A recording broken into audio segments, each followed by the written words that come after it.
Hey, how's it going everyone? Taysin here and welcome back to another pickups video. So today I'm going through my pickups for the month of October. First thing, a little disclaimer, I'm actually going to go back to saying their Australian prices. One, because even though I've been saying US prices in the past, those US prices here will be different to the US prices they would sort of be worth um, in North America, etc. But I will say, in terms of the conversion rate with the currency, Australian dollar, $1 is about 70 to 75 cents US. So you could just say average, I guess, yeah, a good guess would just be whatever it is Australian, three quarters is US. Another reason I also want to go back to Australian is, yeah, also sometimes I might be getting it slightly wrong because I'm on the spot trying to work out the sort of, that just a brief conversion. So if I stick to Australian dollars, I know I'm saying exactly what I got, and you can sort of work out from there. So yeah, first thing, awesome find, and I can't show you because it's in my console at the moment, and by that I mean I picked up the Nintendo 64 expansion pack. Perfect condition for only $5 Australian. I don't know how I found it for this cheap because normally I see them go for about $30 or so, at least, and even, yeah, third party ones I see go for over 20. And they had a first party Nintendo expansion pack at local cash converters, and I asked them, why so cheap, and because they had a jumper, what's it called, like the standard jumper pack for the 64, also for $5, and they said although they're worth more, they don't, yeah, they said something about like they don't price the different sort of accessories differently. So they had Nintendo 64 power cable, expansion pack, jumper pack, all for the same price, and I think it came from a console, and they just sold all the bits individually. So awesome find. I put it in, and then I tried it with Rogue Squadron. It worked. It showed up with the expansion pack working and everything. So yeah, happy to find that. Second thing on the list, going through some strategy guides then, and I picked up an epic copy of the Legend of Zelda Wind Waker HD official strategy guide. I've never seen this in the wild before.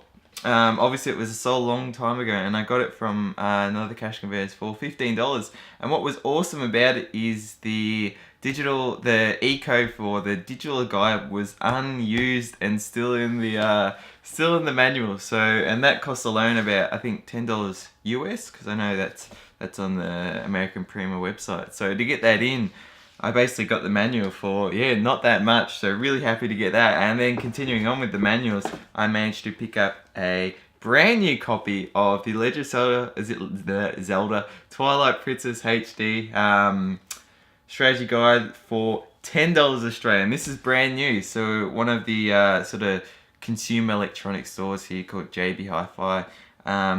I just saw it there. It was the last one left of the Twilight Princess. And they were just getting rid of their Zelda guides because they all had specials, and this was $15.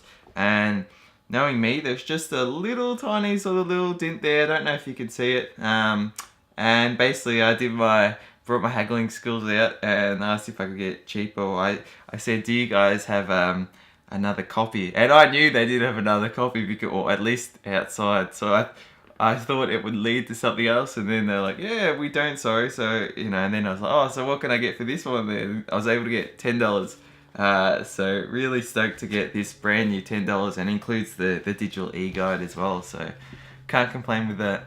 Moving on, also gaming related, I picked up a sealed copy of the Final Fantasy 15 Xbox One controller skin. This is an official controller skin, official Final Fantasy 15 merchandise.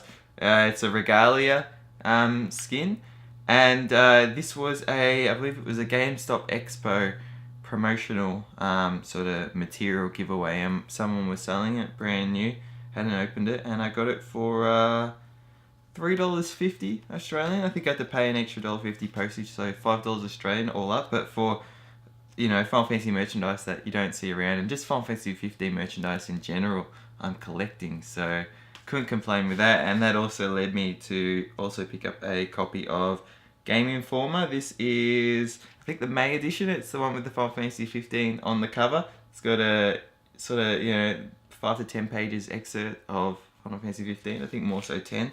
So yeah, this one slides nicely into my Ultimate Collector's Edition box, so it sort of adds like extra material to my edition. And for anime, I picked up just one anime, and this is anime called Techno Lies. I don't know much about it, but I got a poster. This is a cool little sort of book there, and the anime opens. I got this for $19 from Cash Converters, and I've got like a Madman there, the official distributor of anime here, and I've got an old Madman poster, and it had several animes on them, and this was one. And just seeing that, I was like, I'm interested. I know this picture looks interesting. It's got to be like cyberpunk sort of feel. This guy's just got this one robotic arm, so I definitely love to watch it, see what it's like. But getting on to my last pickup for October. This is one of my epic pickups. If you give me 1 second, I'll show you. And drum roll, I picked up fully boxed Xbox 360 Kinect bundle, and I got this not just with the box. No, so box, Kinect, console, everything all in great condition. Original controllers, manuals, even the original like plastic wrapping for everything inside. Came with the Kinect Adventures game, and it came with 2 other games, Just Dance something. No interest for it. It came with it, and I was like, might as well just get it and trade it in somewhere. And I think it was Dirt Rally. So all that for $100 Australian. I haggled the lady down from $120, and I've seen cheaper Xbox 360s, but not with the Kinect and with the box. And I don't really have much interest in the Kinect, but it was getting a box copy. Also, that is a good sign that it has, I guess you could say it's had a good home, or a better home than buying it just loose. And yeah, basically the console's in excellent condition.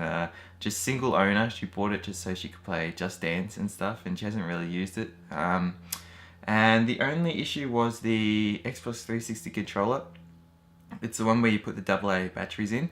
But that little AA battery pack, seems a little connection from that to the controller is a bit dodgy, so the power doesn't go through. It's not the actual controller itself, it's just that little battery pack.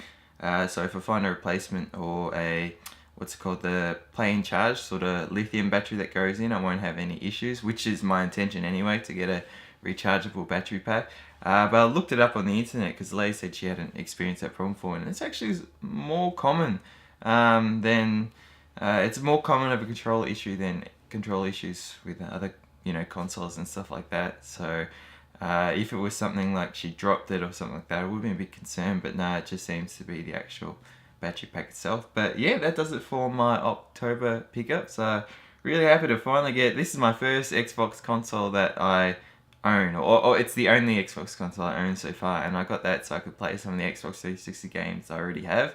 One being Lost Odyssey, another Infinite Undiscovery. I'd like to get some more like Blue Dragon, Magna Carta 2, Project Sylphied, and I think Panzer Dragoon on the original Xbox. That's also playable on the 360. And yeah, so that does it, everyone. Let me know what you picked up recently in the month of October, or even just anything up until now. Whether you have any of these sort of items here, your thoughts on them, if you want any of them at all. And yeah, thank you so much for watching. Thanks for sharing, and subscribing. And until next video, stay spot on.